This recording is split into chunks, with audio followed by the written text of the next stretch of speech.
காலத்தை போன்றதொரு வல்லமை படைத்த சக்தி இவ்வுலகில் வேறெதுவும் இல்லை. காலம் கடவுளின் எழுதுகோள். அதைக் கொண்டு எதன் விதியையும் எவர் விதியையும் மாற்றிவிட முடியும். அயோத்தியின் இளவரசன் ஸ்ரீராமனை காட்டிற்கு அனுப்பியதும் அந்த காலம்தான். கொள்ளைக்காரனான ரத்னாகரனை மாபெரும் இதிகாசமான இராமாயணத்தை படைக்க வைத்த வால்மீகியாக மாற்றியதும் இந்த காலம்தான். அப்படித்தான் அன்று ஆதித்யனை அழிக்க புறப்பட்டு வந்த அதே நந்தகோபாலன்தான் பின்னாளில் அவன் உயிரை பாதுகாப்பதற்காக தன் நாட்டைச் சுற்றி பலத்த காவலும் போட்டிருந்தார்.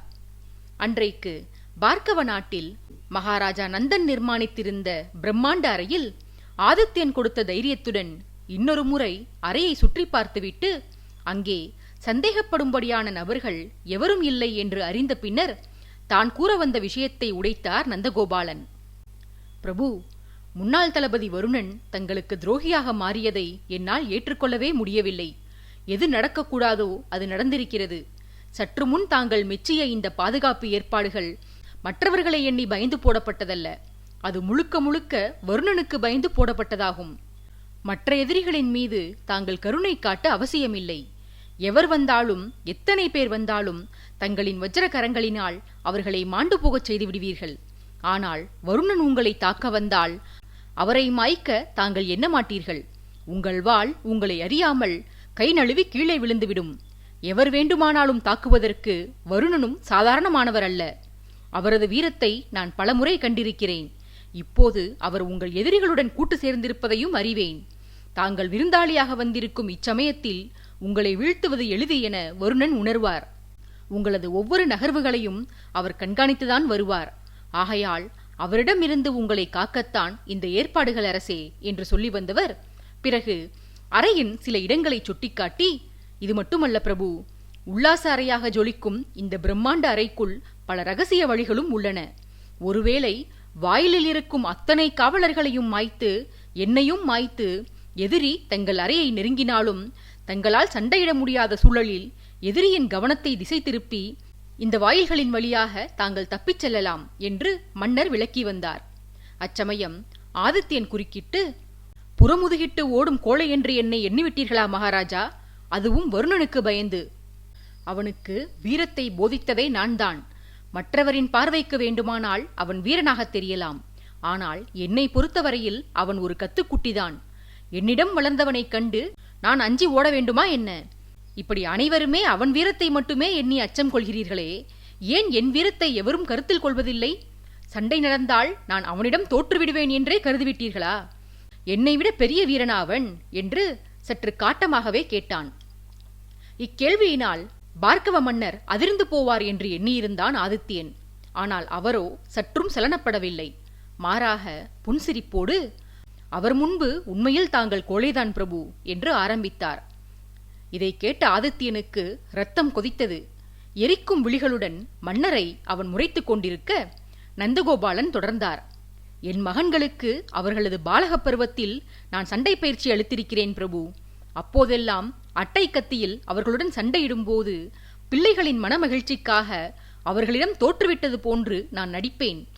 என் பிள்ளைகள் என்னை வென்றுவிட்டதாக எண்ணி என்னை தொடர்ந்து தாக்குவர். நானும் அவர்களது மகிழ்ச்சிக்காக தொடர்ந்து அவர்களிடம் அடி வாங்குவேன். பின்னாளில் அவர்கள் வளர்ந்து ஆளான பிறகு பிள்ளைகளுடன் நான் சண்டையிட்ட போதெல்லாம் அவர்களது வீரத்தைக் கண்டு மகிழ்ந்து நான் சண்டையிட மறந்தே போவேன். எனக்கு என் மகன்கள் எப்படியோ அப்படித்தான் தங்களுக்கு வருணன் என்று நான் அறிவேன் பிரபு. தங்களிடம் பாடம் பயின்ற அவரது வீரத்தை தாங்கள் காணும் போதில் தங்களை மறந்து தாங்கள் நின்றுவிடக்கூடிய வாய்ப்பு உள்ளது. இல்லையேல் அவர் உங்களை தாக்கும் அந்த கணம் உங்களுக்கு அவர் ஆற்றி வந்த சேவைகள் எல்லாம் நினைவுக்கு வந்து ஆயுதங்களை கீழே போட்டுவிட்டு தாங்கள் ஸ்தம்பித்து போய் நின்றுவிடவும் வாய்ப்பு உள்ளது. தாங்களே சண்டையிடக்கூடாது என்று கருதும் தருணத்தில் தங்களை காப்பது இயலாத காரியம் அரசே. அதற்காகத்தான் இந்த ரகசிய வழிகளை வடிவமைத்துள்ளேன். நிலைமை கைமீறும் சமயத்தில் தங்களிடம் விசுவாசம் உள்ள தங்கள் நம்பிக்கைக்கு உரியவனான அரவிந்தன் இவ்வழியாக வந்து தங்களை இங்கிருந்து அழைத்துச் சென்று விடுவான். அதற்காகத்தான் இந்த ஏற்பாடுகள் அரசே என்று நெடிய விளக்கம் கொடுத்தார். ஆதித்யன் அவரிடம், தங்களின் யோசனைகளும் ஏற்பாடுகளும் அற்புதம் மகாராஜா. ஆனால் இவற்றுக்கெல்லாம் அவசியமில்லை. பிறர் மனதை அறியும் ஆற்றல் கொண்ட எனக்கு அதைவிட அதிகமாக எனது மனதை கட்டுப்படுத்தும் ஆற்றலும் உள்ளது. என் உயிரை எவருடைய பாசத்திற்கும் தானமாக வழங்க மாட்டேன் மகாராஜா. நான் என் நாட்டு மக்களின் சொத்து. மக்களுக்கு சொந்தமானதை எனக்கு விருப்பமானவர்களுக்கு தாரை வார்க்க ஒருபோதும் அனுமதிக்க மாட்டேன். வருணனும் அதற்கு விதிவிலக்கானவன் அல்ல. சக்கரவர்த்திகளான என் தந்தையும் பாட்டனாரும் நீதியை நிலைநாட்ட தன் இரத்த பந்தத்தையே விலக்கி வைத்திருக்கின்றனர். அவர்கள் வழியில் வந்த நான் நட்பை விளக்க மாட்டேனா என்ன? தாங்கள் அஞ்ச வேண்டாம். என் உயிரை விட வருணன் உயிர் எனக்கு பெரிதல்ல என்று மன உறுதியுடன் மன்னரின் பயத்தை போக்கும் வகையில் சொன்னான் ஆதித்யன். இங்கே பார்க்கவத்தில் வருணன் குறித்த அச்சத்தால் அனைவரும் பீடிக்கப்பட்டிருக்க, அங்கே சிங்காதனபுரத்தில் வருணன் அழகிய தனித்த இடத்தில் இருந்த ஏரி ஒன்றிற்கு பிரதாபனுடன் சென்றிருந்தான். தான் கூறி வந்த அமுதபாணியின் கதையை அங்கே அமர்ந்தபடி கூறி முடித்தான் வருணன். தானும் அரசனும் எவ்வளவோ முயன்றும் அந்த ஊரை கண்டறிய முடியவில்லை என்ற ஆதங்கத்தை வெளிப்படுத்தினான் அவன். சொல்லி முடித்த வருணன் அமைதியில் ஆழ்ந்தான்.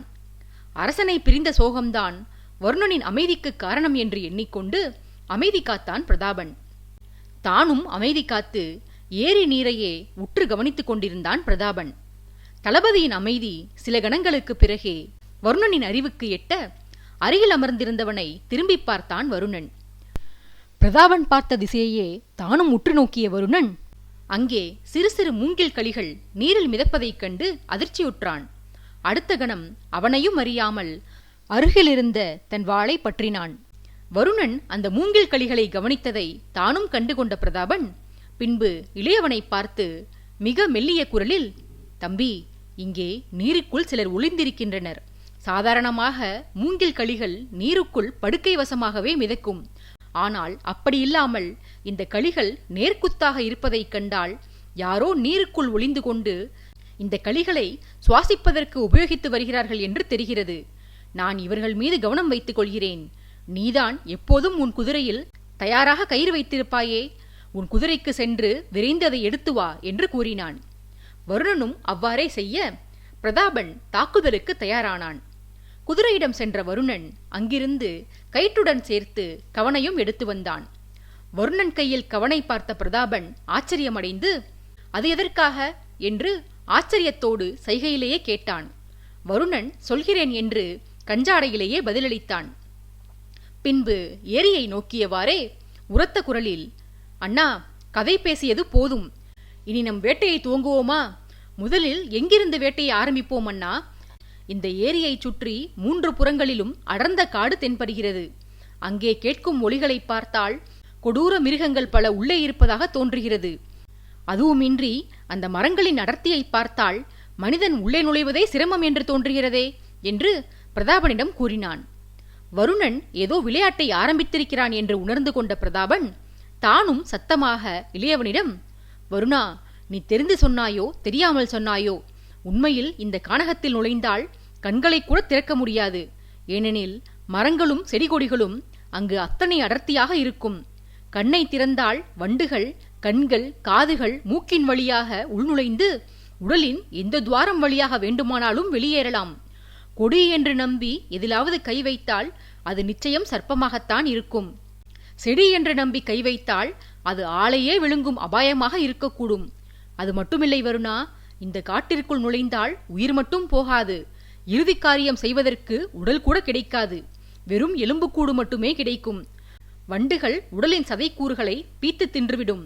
ஆகையால் இக்காட்டினுள் நுழைவதை பற்றி கனவிலும் கருதாதையடா தம்பி என்று சத்தமாக எச்சரித்து வந்தவன் பிறகு குரலை தாழ்த்தி வருணனுக்கு மட்டும் கேட்கும் வகையில், இப்போது நான் கூறியது 3/4 மேல் உண்மை வருணா. நீருக்குள் மறைந்திருக்கும் கயவர்கள் ஒருவேளை தப்பி காட்டினுள் சென்றார்களானால் அவர்களை பின்தொடர்ந்து நீ சென்று விடாதே. இக்காட்டிற்குள் போனால் யமலோகத்திற்குள் போனது போல. கயவர்களை பிடிக்கும் பணியை யமதேவன் பார்த்து கொள்வார். ஆதலால் மறந்தும் கயவர்களை தொடர்ந்து சென்று விடாதே என்று எச்சரிக்கை செய்தான். பிரதாபனுக்கு சரி என்று தலையசைத்துவிட்டு வருணனும் சத்தமாக, அண்ணா, கானகத்தில் உள்ள அபாயங்களை பற்றி மட்டும் சொல்லி வந்தீர்களே, இந்த ஏரியே ஆபத்தானதுதான் போலவே. இங்கே முதலைகளின் நடமாட்டம் தென்படுகிறதே. காட்டிற்குள் போனால் எலும்பாவது மிஞ்சும், முதலைகளிடம் அகப்பட்டால் எலும்பு கூட மிஞ்சாதே அண்ணா என்று சொல்லி வந்தவன் கையில் வைத்திருந்த கவனை கொண்டு நீர்ப்பரப்புக்கு மேல் பறந்து கொண்டிருந்த கழுகு ஒன்றை குறிப்பார்த்து கல்லெறிந்தான். சீறி வந்த கல்லால் தாக்கப்பட்ட கழுகு துடிதுடித்து ஏரிக்குள் விழுந்தது. உடனே நீருக்குள் மூழ்கியிருந்த 3 முதலைகள் விருட்டென வந்து அக்கழுகை விழுங்குவதில் போட்டி போட்டன. அடுத்த கணம் தண்ணீருக்குள் இருந்து 5-6 மனிதர்கள் ஒரு சேர்ந்தாற்போர் எழுந்து அவதி அவதியாய் கரை நோக்கி நீந்தினர். பிரதாபன் இதைக் கண்டு ஆச்சரியமடைந்து, நான் முதலைகளை பற்றி கூறவே இல்லையே வருணா, இங்கு முதலைகள் இருப்பது உனக்கெப்படி தெரியும் என்று வினவினான். வருணன் சிரித்துக்கொண்டே, ஏரிகள் என்றால் முதலைகள் இருக்கத்தானே அண்ணா செய்யும். நான் ஒரு யூகத்தில்தான் இவ்விதம் செய்தேன். ஒருவேளை முதலைகள் வெளிவந்திருக்கவில்லை என்றால் நான் வேறு ஏதாவது சூழ்ச்சி செய்து கயவர்களை வெளிக்கொணர்ந்திருப்பேன். ஆனால் என் முதல் சூதே வென்றுவிட்டது என்று வருணன் பெருமையாக பதில் சொல்லிக் கொண்டிருக்கும் போதே தண்ணீருக்குள் இருந்து அலறல் சத்தம் கேட்டது. கழுகின் மாமிசம் கிடைக்காமல் போன முதலைகளில் ஒன்று ஆவேசத்தில் நீருக்குள் நீந்தி வந்து கொண்டிருந்த மனிதர்களில் ஒருவனது காலை கவ்வியது. வலியால் அவன் அலற அவனது உடலில் இருந்து வெளியேறி வெளியேறென்று இருந்த ஏரி நீரை செந்நிறமாக மாற்றிய குருதியைக் கண்டு உடனிருந்த மற்றவர்களும் அலறினர். இதைக் கண்ட பிரதாபன் தனது இடைக்கச்சையிலிருந்து ஒரு குறுங்கத்தியை எடுத்து முதலையின் முதுகில் வீசினான். அம்முதலையோ தன்னிடம் அகப்பட்டவனை தப்பிக்க விடாமல் உடலை வளைத்து நெளிந்து கத்தியை மட்டும் விடுவிக்க போராடி வந்தது. ஆனால் கத்தி நன்கு ஆழமாக இறங்கியிருந்ததனால் முதலை உடலை வளைக்கும் போதெல்லாம் கத்தி முதலையின் உள்ளுறுப்புகளை கிழித்தபடி இருந்தது. ஒரு கட்டத்தில் வேறு வழியின்றி தனது பிடியை தளர்த்தியது. அடுத்த நொடி கடிப்பட்டவன் நீந்துவதற்கு வலுவின்றி நீருக்குள் மூழ்கிக் கொண்டிருந்தான். உடனிருந்த மனிதர்கள் கடிப்பட்டவனின் முடியை பிடித்து அவனை கரையை நோக்கி இழுத்துச் சென்றனர். சென்றவர்களுக்கு நீருக்குள்ளேயே பயத்தால் உடல் நடுங்கியது. உள்ளுக்குள் முதலை, வெளியே மிருகத்திற்கு சற்றும் குறைவில்லாத பிரதாபன். இரண்டில் யாரிடம் சிக்கினாலும் மரணம் உறுதி. மரணித்தாலும் பரவாயில்லை, இறுதி காரியம் செய்வதற்கு உறவினர்களுக்கு தங்கள் உடல் கிடைத்தால் போதும் என்ற எண்ணத்தில் பிரதாபனிடமே சரணடைந்து விடுவதென உணர்ந்து ஏரிக்கரையை அடைந்தனர் அம்மனிதர்கள். கரையேறியவர்கள் காயமடைந்தவனை அப்படியே போட்டுவிட்டு பிரதாபனின் பாதங்களில் விழுந்து உயிர் பிச்சை கேட்டு மன்றாடினர். அவர்களில் ஒருவனின் தலைமுடியை கொத்தாக இழுத்த வருணன், மரியாதையாக உண்மையை கூறிவிடு. நீங்கள் எல்லாம் யார்? இங்கே ஏன் மறைந்திருந்தீர்கள்? என்ன தவறிழைத்துவிட்டு இங்கே வந்திருக்கிறீர்கள்? உண்மைகளை ஒன்றுவிடாமல் நீயாக கூறினால் நல்லது. இல்லையேல் முதலைக்கு உங்களில் ஒருவனை இரையாக போட்டு மீதமிருப்பவர்களிடம் இருந்து உண்மையை வரவழைத்துக் கொள்வேன் என்று மிரட்டி வந்தான். அச்சமயம் முதலையிடம் கடிப்பட்டவன் வலியின் வேதனையுடன், வேண்டாம் வீரரே, அவ்வாறு செய்துவிடாதீர்கள் என்று வருணனிடம் மன்றாடினான். பின்பு அவன் தன் நண்பர்களை நோக்கி, அடே, எவனாவது உண்மைகளை கூறிவிடுங்களடா, கடிப்பட்ட எனக்குதான் வேதனை தெரிகிறது. உங்களுக்கும் இந்த கொடுமை வேண்டாம். வலியால் என்னால் பேச முடியவில்லை. உங்களில் யாராவது உண்மையை சொல்லி மற்றவர்களது உயிரை காப்பாற்றுங்களடா என்று வேண்டிக் கொண்டான். அடுத்த நிமிடமே நான் நீ என அனைவரும் போட்டி போட்டுக்கொண்டு கதையை சொல்ல ஆரம்பித்தார்கள்.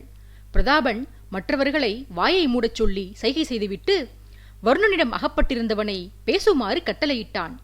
அவனும் உண்மையை கூற ஆரம்பித்தான். தளபதி, சில ஆண்டுகளுக்கு முன்பு மன்னர் மாயமாகிய சமயத்தில் நாட்டில் ஏற்பட்ட அக்கிரமச் செயல்களில் எங்களுக்கும் பெருத்த பங்கு உண்டு.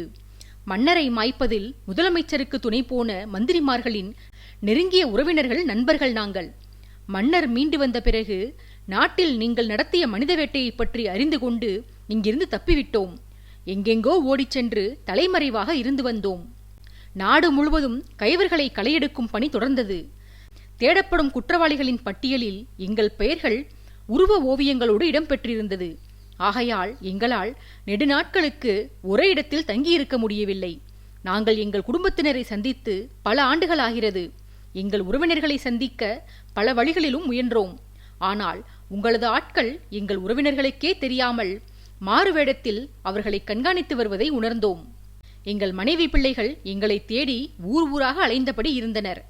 அவர்களை சந்திக்க நாங்கள் எத்தனித்த போதுதான் தெரிந்தது, உங்கள் ஆட்கள் எங்கள் உறவினர்களின் மூலமாக எங்களை பொறி வைத்து பிடிக்க முயல்கிறார்கள் என. இத்தனை வருடங்களாக போராடியும் எங்களால் ஒரு முறை கூட அவர்களை சந்தித்து உரையாட முடியவில்லை. வீட்டு சுப நிகழ்ச்சிகளில் கூட எங்களால் பங்கேற்க முடியவில்லை. இப்படியே இத்தனை ஆண்டுகள் கழித்து வந்த எங்களுக்கு சமீபத்தில்தான் என் மகளது திருமண செய்தி பற்றி தெரிய வந்தது. அவள் மணக்கப் போகும் நபரை பற்றி கேள்வியுற்றதுமே அதிர்ந்து போனோம். மணமகனாகப் போகும் அந்த கயவன் பஞ்சமா பாதகன், எங்கள் அனைவரையும் விட அதிக குற்றங்கள் இழைத்தவன். அமைச்சரின் மகன். தகப்பன் உத்தமர். அவர் எங்களுடன் கூட்டு சேர மறுத்துவிட்டார். ஆனால் அவரது ஆசை புத்திரன் ஆரம்பத்தில் எங்களுடன் சேர்ந்து கொண்டு பின்னாளில் எங்களையே மிஞ்சிவிட்டான். அத்தனை குற்றங்கள் செய்தும் உங்களிடம் பிடிபடாமல் தப்பி வந்திருக்கிறான். தந்தை உத்தமர் என்பதால் மகனும் அப்படியே இருப்பான் என நம்பி நீங்கள் ஏமாந்து விட்டீர்கள் போல தளபதி. அந்த கயவன்தான் எனக்கு வரப்போகும் மருமகன் என்று அறிந்த பிறகு இதற்கு மேலும் பொறுத்திருக்க கூடாது என்று முடிவு செய்து எப்படியாவது என் மனைவியை சந்தித்து உண்மையை சொல்லி இந்த திருமணத்தை நிறுத்திவிட வேண்டும் என்று முடிவு செய்துவிட்டோம். மாப்பிள்ளை குற்றவாளி. இன்றைக்கு உங்களிடம் இருந்து அவன் தப்பி இருந்தாலும் என்றைக்காவது ஒரு நாள் அவன் கொடூரன் என்று உங்களுக்கு தெரிய வரத்தான் போகிறது. இத்தனை நாட்கள் பதுங்கியிருந்த அவனை அவனால் பாதிக்கப்பட்டவர்கள் என்றைக்கு சந்திக்கிறார்களோ அன்றைக்கு அவனது கயமைத்தனம் அனைத்தும் வெளிவந்து அவன் உங்களால் தண்டிக்கப்பட போவது உறுதி. சாதாரண குற்றங்களுக்கே உங்களது தண்டனைகள் கொடூரமாக இருக்கும். அவன் செய்த குற்றங்களோ கொடூரத்திலும் கொடூரமானவை எனில் உங்களிடம் அவன் வதைபடப் போவது கண்கொண்டு காண முடியாத அளவிற்கு இருக்கும். அவனது உண்மை சொரூபம் வெளிப்படும் வரையில்தான் அவன் உயிர் அவனுக்கு சொந்தம். அவன்தான் முதன்மை குற்றவாளி என்று உங்களுக்கு தெரிய வந்துவிட்டால் பிறகு அவன் உயிருடன் சேர்த்து என் பெண்ணின் வாழ்வும் பறிபோகும். அதுவுமின்றி அத்தகைய அயோக்கியன் என் பெண்ணுக்கு கணவனாவதை என்னால் தாங்கிக் கொள்ளவே முடியவில்லை. ஆதலால்தான் இந்த திருமணம் நடைபெறுவதற்கு முன்னதாக அவனை எங்கள் கைகளாலேயே கொன்று போடலாம் என்ற எண்ணத்தில்தான் இங்கு வந்தோம். அங்கு இங்கு என்று மறைந்து மறைந்து பதுங்கி பதுங்கி வந்து இன்று காலையில்தான் இந்த ஏரியை வந்தடைந்தோம். குதிரைகளின் ஓசை கேட்டவுடன் காவலர்கள் எவரேனும் தான் வருகிறார்கள் என்று பயந்து நீருக்குள் சென்று ஒளிந்து கொண்டோம். அவர்களிடம் சிக்கியிருந்தால் கூட எங்கள் உயிர் சில நாழிகைகளுக்கு எங்கள் உடலில் ஒட்டி இருந்திருக்கும். ஆனால் எங்கள் கெட்ட நேரம் தளபதி உங்களிடமே வந்து அகப்பட்டு கொண்டோம். மரண வாயிலின் கதவுகள் திறக்கப்படும் சத்தம் காதில் கேட்கிறது தளபதி. எங்களுக்கு இனியும் உயிர் வாழ்வதில் இச்சை இல்லை. நாங்கள் செய்த குற்றங்களுக்கு மரணமே எங்களுக்கு சரியான தண்டனை. அது எத்தனை கொடூரமாக இருந்தாலும் சரி, தாங்கிக் கொள்கிறோம். ஆனால் ஒரே ஒரு விண்ணப்பத்தை மட்டும் தாங்கள் தயவு கூர்ந்து ஏற்க வேண்டும் தளபதி. அந்த கயவனை என் பெண் மணந்துவிடக்கூடாது. திருமணத்திற்கு முன்பு அவனை கொன்று போடுங்கள் தளபதி. நான் செய்த குற்றத்திற்கு என் மகளது வாழ்வு பறிபோகக்கூடாது. தயவு செய்து என் கோரிக்கையை ஏற்றுக்கொள்ளுங்கள் பிரபு என்று பிரதாபனின் காலில் விழுந்து இறைஞ்சினான் அம்மனிதன். பிரதாபன் கலகலவென வாய்விட்டு நகைத்தான். அவனது சிரிப்பு இடி போன்று அங்கிருந்தவர்களின் காதுகளில் இறங்கிக் கொண்டிருந்தது. அந்த சிரிப்பொலி கேட்டு ஆங்காங்கே மரங்களில் அமர்ந்திருந்த பட்சிகள் எல்லாம் சிறகை அடித்துக் கொண்டு பறந்தன. பிரதாபனின் அந்த அரக்கச் சிரிப்பு கயவர் கூட்டத்திற்கு மட்டுமில்லாமல் வருணனுக்கும் சற்று அதிர்ச்சியூட்டுவதாகவே அமைந்திருந்தது. கயவர்கள் தங்களை மன்னிக்கும்படி கோரியிருந்தால் அவர்களை பரிகசித்து சிரிக்கலாம். இவர்கள் பெண்ணின் வாழ்வைத்தானே காக்கச் சொல்லி கோருகிறார்கள். இதில் நகைப்பதற்கு என்ன இருக்கிறது? பெற்றவன் செய்த தவறுக்கு அந்த பேதை பெண் என்ன செய்வாள் பாவம்? தன் தந்தை ஒரு கொடியவன் என்ற உண்மையை விடவா அவளுக்கு வேறு தண்டனைகள் வேண்டும்? பிரதாபன் அண்ணா பெண்களிடத்தில் பரிவு கொண்டவராயிற்றே, இருந்தும் ஏன் இப்படி நடந்து கொள்கிறார் என்று ஆச்சரியம் தாழாமல் தனக்குள்ளேயே கேட்டுக்கொண்டான் வருணன். இதே சந்தேகம் அந்த கயவர்களுக்கும் இருந்திருக்க வேண்டும். அவர்களும் பிரதாபனை அதிசயத்தை காண்பது போலத்தான் கண்டார்கள். அனைவருமே தன்னை விந்தையாக பார்ப்பதை கவனித்த தளபதி நகைப்பை நிறுத்தி பேச்சை துவங்கினான். ஏனடா தடியர்களே, உலகில் உள்ள ஒட்டுமொத்த குற்றங்களில் ஒன்றையும் விடாமல் அனைத்தையும் நீங்கள் செய்யலாம். பல பெண்களின் வாழ்க்கையை நீங்கள் சீரழிக்கலாம், அது தவறில்லை. ஆனால் உங்கள் வீட்டு பெண்கள் சீரழிந்தால் உங்களால் பொறுத்து கொள்ள முடிவதில்லையோ?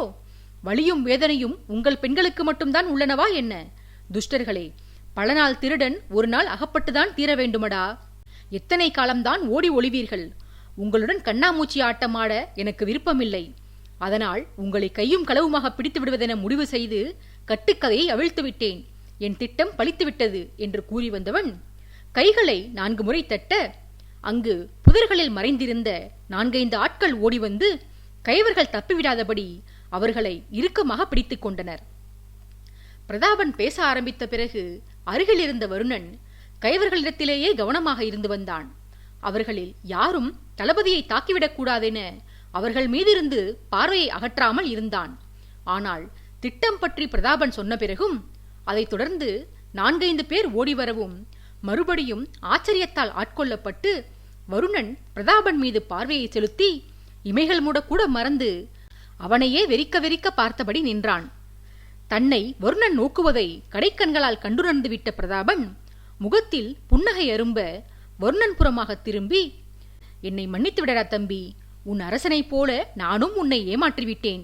உன்னை ஏமாற்றுவது உண்மையில் சுகமாகத்தனடா இருக்கிறது. அதனால்தான் அந்த ஆதித்யன் எப்போதும் உன்னை ஏமாற்றி வருகிறான் போல என்று சொல்லி பலமாக நகைத்தான். கண்கள் விரிய வருணன் பேசியவனை பார்த்து, அண்ணா, எனில் கோட்டைக்குள் அனைவரையும் ஏமாற்றி நான் உங்களை வெளியே அழைத்து வரவில்லை. மற்றவருடன் சேர்த்து என்னையும் ஏமாற்றி தாங்கள்தான் என்னை இங்கே அழைத்து வந்திருக்கிறீர்கள், அப்படித்தானே? இதுதான் விஷயம் என்று சொல்லியிருந்தால் நானே அமைதியாக வந்திருப்பேனே அண்ணா. ஏன் என்னை ஏமாற்றி அழைத்து வர வேண்டும்? அப்போதே யோசித்தேன். தலைநகரிலிருந்து வரும் வழியில் அத்தனை நீர்நிலைகள் இருந்தனவே, இத்தனை தூரம் தாண்டி இங்கிருக்கும் ஏரிக்கு ஏன் வர வேண்டும் என்று எண்ணினேன். இப்போதுதான் புரிகிறது. வந்தது இயற்கையை ரசிக்க அல்ல, கயவர்களை வேட்டையாடத்தான் என்று. என்னை முட்டாளாக்குவது என்றால் உங்களுக்கும் உங்கள் நண்பருக்கும் சர்க்கரை பொங்கல் சாப்பிடுவது போல சுவையாக உள்ளது. நண்பர்களுக்குள் ஒத்த குணம் இருப்பது இயல்புதானே. நண்பன் கல்வன் என்றால் நீங்கள் மட்டும் உத்தமராகவா இருப்பீர்கள் என்று செல்லமாக தளபதியை வசைப்பாடிக் கொண்டிருந்தான் வருணன். இதை கேட்ட கயவர்கள், யாரடா இவன்? அனைவரையும் நடுங்கச் செய்யும் தளபதியிடமே இத்தனை தைரியமாக பேசுகிறானே, அவரையே கல்வன் என்று சாடுகிறான். தளபதியின் வீரர்கள் கூட அவரிடம் மரியாதை குறைவாக பேசி நாம் கண்டதில்லையே. இவன் இவ்வளவு பேசியும் தளபதிக்கு கோபம் வரவில்லையே.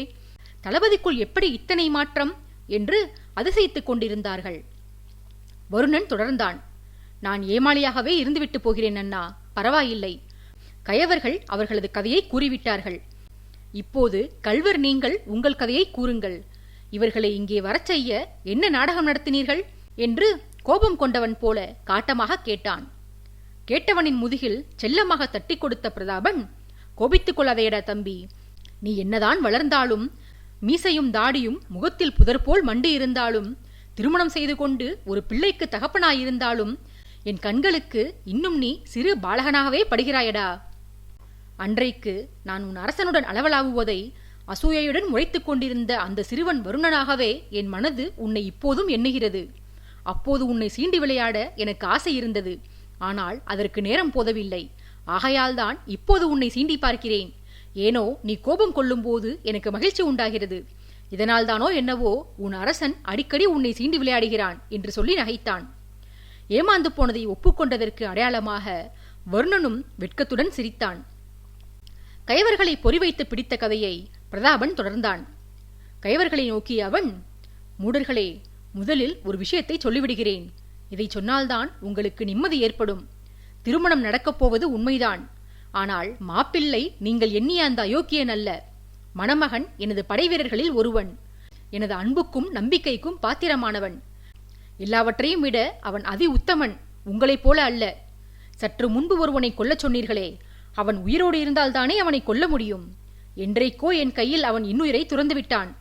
உங்களை சிறைப்படுத்த பலமுறை நான் ஆட்களை அனுப்பியும் நரி போல தந்திரம் செய்து நீங்கள் தப்பி வந்தீர்கள். தந்திரத்திற்கு மந்திரம்தான் சரி என்று உணர்ந்து பாசம் என்னும் மந்திரத்தால் உங்களை கைது செய்ய முயன்றேன். பெண்ணுக்கு திருமணம் என்றால் தந்தை வருவான். அவனுடன் சேர்ந்து மற்றவர்களும் தங்கள் குடும்பத்தை காணும் ஆசையில் வரக்கூடும் என்று எண்ணினேன். ஆகையால் திருமணத்தை அறிவித்தேன். எனது வீரனின் பெயரும் நீங்கள் மணமகன் என்று நம்பியிருந்த அந்த கயவனின் பெயரும் ஒன்றுதான். மணமகனின் விவரங்களை சற்று மாற்றிக் கூறி ஊரெங்கும் பரவச் செய்தேன். விவரம் காற்றில் கலந்து உங்கள் காதுகளை வந்தடைந்தது.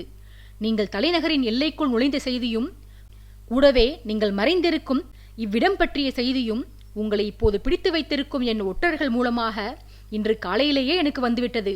தற்செயலாக வருவது போல வந்து உங்களையெல்லாம் கைது செய்துவிட்டேன். உங்கள் தவறுகளுக்கான தண்டனைகள் கிடைக்கும். திருமணத்தை தூரத்தில் இருந்து கண்டுவிட்டு உயிர் துறக்க தயாராக இருங்கள். நான் முன்பை போல கொடூரமான தண்டனைகள் கொடுப்பதில்லை. இப்போது என் திருமணத்திற்கு பிறகு என் கோபமெல்லாம் குறைந்துவிட்டது. எதையும் தாங்கிக் கொள்ளும் பக்குவம் எனக்கு வந்துவிட்டது என்று விளக்கிக் கொண்டு போனான். வருணன் அவனை இடைநிறுத்தி, அண்ணா, எல்லாவற்றையும் கூறினீர்கள். இதில் என்னை ஏன் ஏமாற்றினீர்கள் என்று கூறவே இல்லையே. கயவர்களின் வருகைதான் தெரிந்துவிட்டதே. வீரர்களை நம்முடன் அழைத்து வந்து இவர்களை கைது செய்திருக்கலாமே. நாம் இருவர் மட்டும் ஏன் தனியாக வந்திருக்க வேண்டும் என்று கேட்டான். பிரதாபனோ ஏரியில் அமரச் சென்ற போது இடைக்கச்சையிலிருந்து நீக்கப்பட்டு தரையில் எடுத்து வைத்திருந்த வாள், குறுங்கத்தி எல்லாவற்றையும் குனிந்து எடுத்து பழையபடி தன் கச்சையில் செருகியவாறே, அதுதான் முன்னரே கூறினேனேயடா. நான் கோட்டையை விட்டு சாதாரணமாக வெளிவந்தாலே என் பாதுகாப்புக்கு என்று ஒரு படையே கிளம்பி வந்துவிடும். இதில் கயவர்களை பிடிக்க நான் செல்கிறேன் என்று தெரிந்தால் என் படை மட்டுமில்லாது என் மனைவியின் படையும் கூடவே என் மாமனாரின் படையும் வேறு அணிவகுத்து வரும். இந்த மூடர்களை பிடிக்க ஒரு படையே திரட்டி கொண்டு வருவதா? அதுவுமின்றி அவர்கள் எழுப்பும் ஆரவாரத்தால் ஒளிந்திருக்கும் இந்த கள்வர்கள் எச்சரிக்கையாகி விடமாட்டார்களா? கயவர்களையும் பிடிக்க வேண்டும், அதே நேரத்தில் என் பேச்சு துணைக்கும் ஆள் வேண்டும். அதற்கு நீதான் சரியானவன் என்று முடிவெடுத்தே உன்னை இங்கு அழைத்து வந்தேன். அது மட்டுமல்ல தம்பி, உன் வீரத்தையும் பரிசோதிக்க எண்ணினேன். நீ நேற்று கூறிய கதைகளை கேட்டு உன்னை வீரன் என்று நான் நம்பிவிட முடியுமா? அல்லது காலையில் நீ வாள் சுழற்றிய விதத்தை வைத்து உன்னை வீரன் என்று நான் எண்ணிவிட முடியுமா? பயிற்சி செய்யும் போது எவர் வேண்டுமானாலும் வாளை சுழற்றலாம். பகைவர்களின் முன்பு அவர்கள் எப்படி வீரத்தை வெளிப்படுத்துகிறார்கள் என்பதை வைத்தே ஒரு வீரனது நெஞ்சுறுதியை நிர்ணயிக்க முடியும். கயவர்களை கண்டால் அஞ்சுகிறாயா அல்லது அவர்களை தைரியமாக எதிர்கொள்கிறாயா என உன்னை பரிசோதிப்பதற்காகவும் தான் இந்த நாடகம் என்று பதில் கூறிவிட்டு கிளம்ப தயாரானான் பிரதாபன். பிரதாபன் பேசி வந்ததை கேட்டவாறே வருணன் குதிரைகளை மரத்திலிருந்து அவிழ்த்தபடியே, நல்ல சோதனை அண்ணா, நீங்களே என்னுடன் நேருக்கு நேர் நின்று வாழ் வீசியிருக்கலாமே. என் வீரத்தை பரிசோதிக்க போயும் போயும் இந்த பயங்கொழிகள் தான் கிடைத்தார்களா? ஆதித்யவர்மரையே வாழ்வீச்சில் எதிர்கொண்டவன் நான். என்னை இப்படி அவமானப்படுத்தி விட்டீர்களே அண்ணா என்று நொந்து கொண்டான். வருணன் அவிழ்த்து கொடுத்த குதிரையின் கழுத்து கயிற்றை பெற்றுக்கொண்டு அதன் மீது ஏறி அமர்ந்த பிரதாபன், உன் ஆசையை கெடுக்க மாட்டேனடா தம்பி. நாளை காலையில் உனது பயிற்சி என்னுடன் தான். உனது வாளும் எனது வாளும் மோதவிருக்கிறது. நாளை கோட்டை திடலில் அனைவரின் கண்களுக்கும் நாம் இருவருமாக சேர்ந்து விருந்து படைக்கலாம் என்று இளையவனை சமாதானப்படுத்தியவன் பின்பு தன் ஒற்றர்களை நோக்கி, வீரர்களே, இந்த உத்தமர்களை உங்கள் குதிரைகளில் ஏற்றி கோட்டைக்கு சற்று தூரத்தில் இருக்கும் நீர்நிலைக்கு அருகில் அழைத்து வாருங்கள். உங்கள் திருமுகங்களை கோட்டைக்குள் எவரிடமும் காட்ட வேண்டாம். நீங்கள் எனது ரகசிய ஒற்றர்கள் என்று அங்கு எவருக்காவது தெரிந்துவிட்டால் பிறகு உங்களை கண்காணிக்க ஆரம்பித்து விடுவார்கள். பிறகு உங்களை வைத்து என்னால் எந்த காரியமும் சாதிக்க முடியாது. நீர்நிலையிலிருந்து இவர்களை வருணன் கோட்டைக்குள் அழைத்து வருவான். விரைந்து வந்து சேருங்கள் என்று கட்டளையிட்டுவிட்டு வருணனுடன் புறப்பட்டான் பிரதாபன். அவன் சொன்னதற்கேற்ப கோட்டையை ஒட்டியிருந்த நீர்நிலைக்கு அழைத்து வரப்பட்ட அக்கயவர்கள் வருணனிடம் ஒப்படைக்கப்பட்டார்கள். அங்கு காத்திருந்த வருணனின் ஆட்களில் ஒருவருடன் சேர்ந்து முகத்தை துண்டால் மறைத்தபடி பிரதாபன் வந்த விதத்திலேயே கோட்டைக்குள் சென்றான். எவர் கண்களிலும் சிக்காமல் உபதளபதியின் உதவியுடன் வாயிற்காவலர்களை ஏமாற்றிவிட்டு தன் அறைக்குள் நுழைந்தான். சில கணங்கள் கழித்து அந்த அறைக்குள் நுழைந்த உபதளபதி பிரதாபனிடம் ஒரு மடலை நீட்டி, தங்களுக்கு ஒரு ஓலை வந்திருக்கிறது தளபதி. கூடவே ஒரு அழைப்புதலும் வந்திருக்கிறது. பார்க்கவ நாட்டிலிருந்து வந்த தூதர்கள் இதை தங்களிடம் சேர்ப்பிக்கும்படி கொடுத்து சென்றார்கள் என்று தெரியப்படுத்தினான். அதை வாங்கி படித்த பிரதாபனின் முகத்தில் குறுநகை தென்படவே உபதளபதி தயங்கியபடியே சிரிப்பிற்கான காரணம் குறித்து கேட்டான். அழைப்புதலில் நகைப்பதற்கு என்ன உள்ளது தளபதி? இன்னும் 6 நாட்களில் திருமணம். இப்போது கிளம்பினால் கூட பார்க்கவம் சென்றடைய 4 நாட்கள் பிடிக்கும். அதுவுமின்றி கடைசி நேரத்தில் அழைப்பு வந்திருக்கிறது, அதுவும் தூதர்கள் மூலமாக. இந்த திருமணத்திற்கு தாங்கள் செல்ல வேண்டுமா என்று சொற்களை நிறுத்தி நிறுத்தி கேட்டான். குறுநகை மாறாமல் கேட்டவனை நோக்கிய பிரதாபன், அவசியம் செல்ல வேண்டும் முரளிதரா. அங்கு என் பால்ய நண்பனும் வந்திருக்கிறான். எதற்காக இல்லாவிடினும் அவனை சந்திக்கவாவது நான் செல்லத்தான் வேண்டும். வருணன் என்னிடம் கோரி வந்த உதவியை நிறைவேற்ற வேண்டிய நேரம் நெருங்கிவிட்டது. எதிரியை சந்திக்கப் போகிறேன். உடனே என் பயணத்திற்கான ஆயத்த பணிகளை துவங்கு என்று உற்சாகமாக கட்டளையிட்டு அனுப்பினான்.